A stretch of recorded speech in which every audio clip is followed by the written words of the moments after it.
Hello, everybody. My name is Average Election Enjoyer. Today on March 5th of 2026, and I'm going to be going over the big day that was March 3rd of 2026, where we had several primaries in different states such as Texas and North Carolina.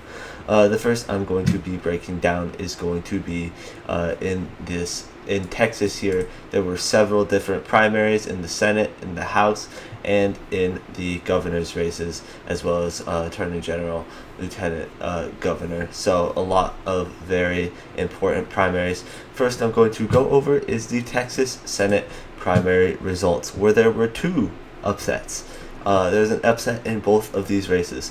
The Republicans finished Wesley Hunt only getting 13.5% of the vote, so he is going to be bounced from the runoff that will occur between John Cornyn and Ken Paxton. John Cornyn, a more moderate Republican, Ken Paxton, scandal-ridden, but very much so loved by the MAGA base.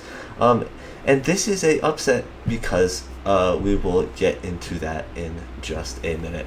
And for the Democrats, James Tallarico taking out Jasmine Crockett in this Texas primary here.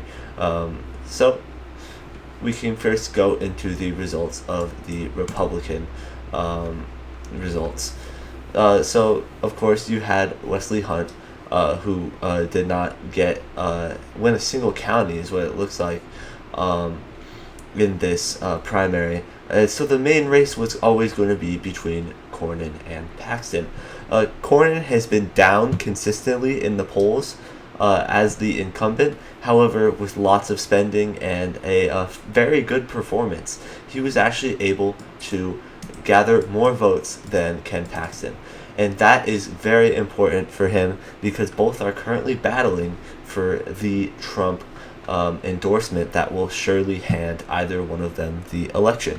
So they are both going to be attempting to secure that nomination. And this is a very nasty primary. This is a bad result for the Republicans. Best case is one of them advances.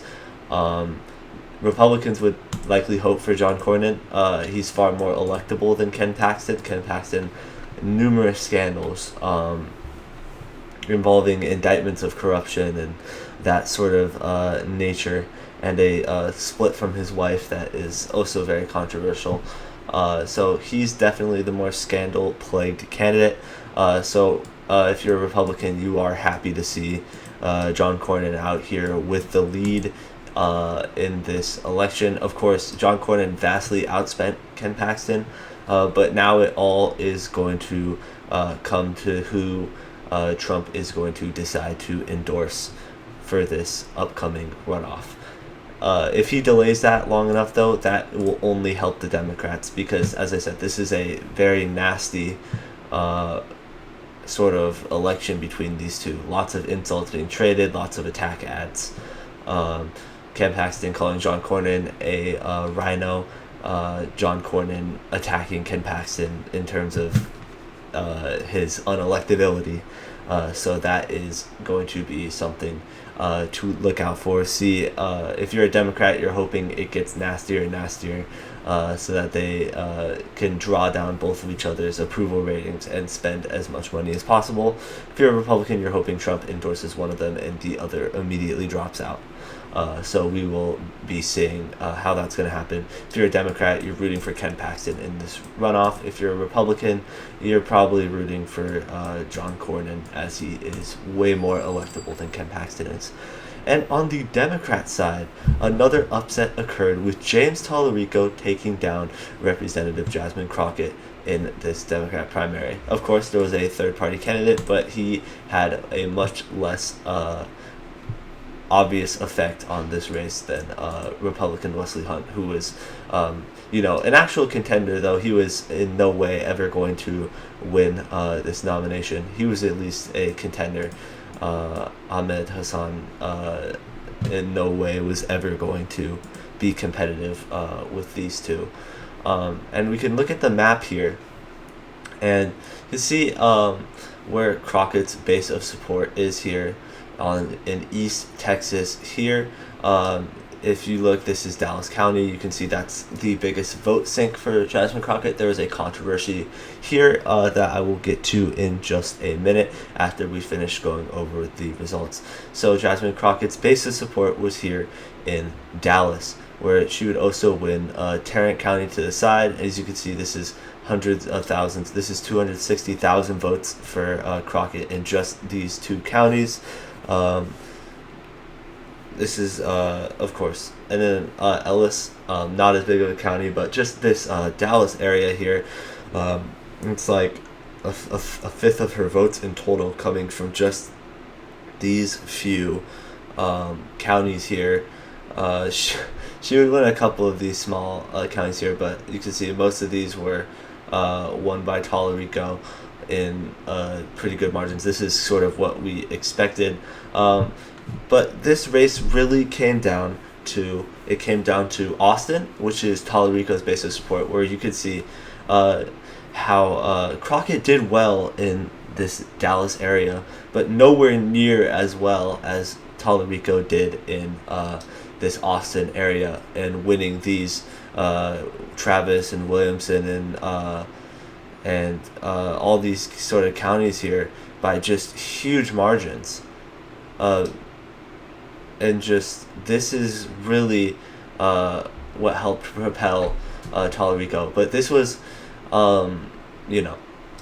this was important for him, but not as just as important as you can see his support here with Hispanics down in the south of Texas here and out here just along the border here in the Rio Grande Valley here. This was a huge base of support for Tallarico, him winning all these counties, winning 65 points here in Webb, 20,000, gaining nearly 10,000 votes out of Cameron County, gaining just over 20,000 votes here in Hidalgo, winning winning 3/5 of the vote here in Star.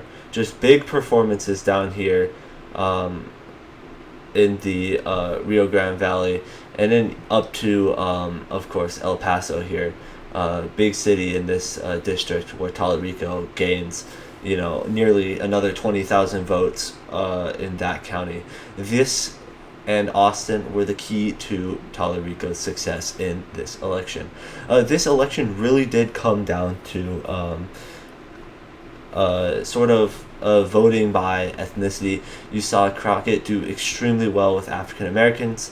This is a lot of the counties with a higher African American population, versus you see Tallarico really dominating with the Hispanics down here in the south of Texas, and also doing really well with white voters. That's why you see this was a big result for Tallarico winning Cullen and Denton and Wise counties up here outside in the suburbs of Dallas.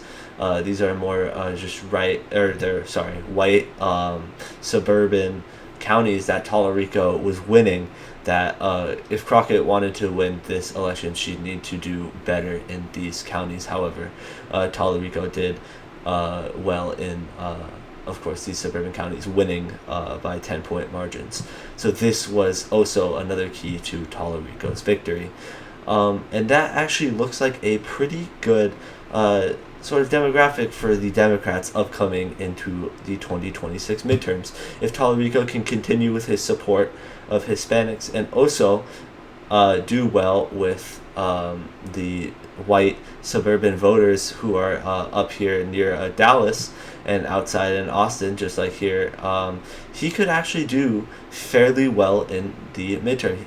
If he is able to win or make these counties very close in 2026, he has a fighting chance to win this election, because he's going to be running up margins, and if he can get that Hispanic turnout and win Hispanics back after 2024, he could make this a very competitive race.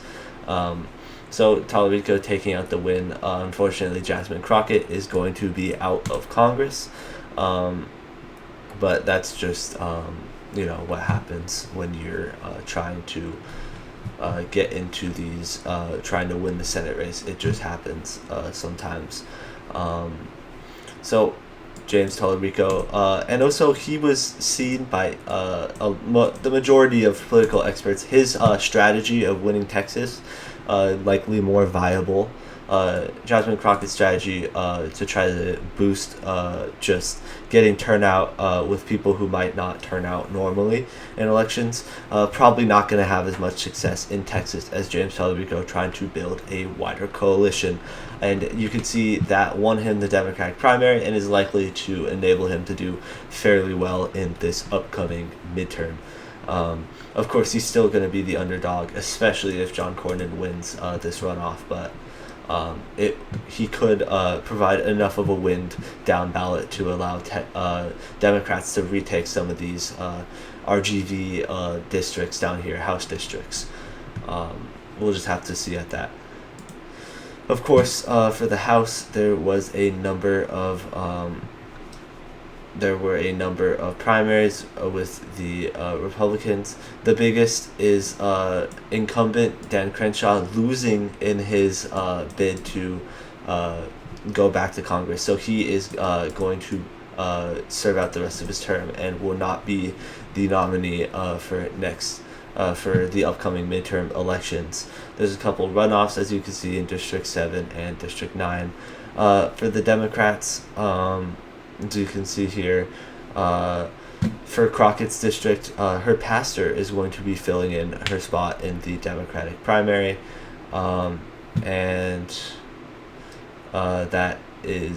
also Al Green is going to a runoff with a significantly younger Democratic candidate. So that'll be an interesting race to see if the youth of the Democratic Party is going to be really fighting back against the establishment, like we've seen in a lot of these elections. For governor, no surprises. Gina Hinojosa? I'm sorry, I definitely butchered that. But taking out a clinical victory against her opponents here in this Democratic primary. She was the front runner. She's been the front runner since she joined, so this is no surprise. And again, Greg Abbott also clearing out the field in this Texas primary. So two dominant performances, but no surprises here. And that is going to be that for the attorney governor's race. Both are going to be advancing to runoffs, both the Democrats and the Republicans. Though there's a clear front runner for the Democrats, Republicans is going to be close in that. And finally, Lieutenant Governor, Democrats are going to be advancing to a runoff, and Dan Patrick, the Republican incumbent, took out the victory in that primary. So finally, I'm going to go over another special election that occurred, and this being another upset for the not upset, this is wrong, but another overperformance for the Democrats in a Arkansas state rep seat. Alex Holloway taking down Bo Renshaw. Alex Holloway lost his seat in 2024 by less than a point, and won it back by a large majority, I think, of 25-30 points in this go-around. So this was a big overperformance for the Democrats. This is just another state house seat, or just a state seat, government seat in general, that the Democrats have been able to flip. I think it's somewhere in the mid-20s at this point in terms of seats that they flipped. So another good results for the Democrats here, just showing how they are definitely going into 2026 with some sort of advantage. Finally, in North Carolina, there was a primary between another establishment incumbent Dem and a Bernie Sanders-backed progressive, and it appears that the incumbent Democrat will win but there will be a recount. It was a very close election, and of course Roy Cooper won his Democratic primary, and the Republican, being Michael Whatley, won the Republican Senate.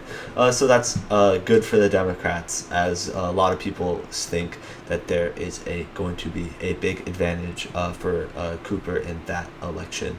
A lot of people think Democrats are going to be able to take out the win in that one. So that is sort of the summary of the primaries and special elections that we saw just 2 days ago. They have big implications, of course, especially in the Senate. James Tallarico winning is likely going to put more money from the Republican coffers into Texas. So that is a big deal for the Democrats, and the Republicans are just stuck in another nasty, expensive runoff, which is unfortunate for them. So that is sort of where we are at with the primaries and special elections that we saw. So I'd like to thank you guys for watching this video, and I hope you have a fantastic rest of your day.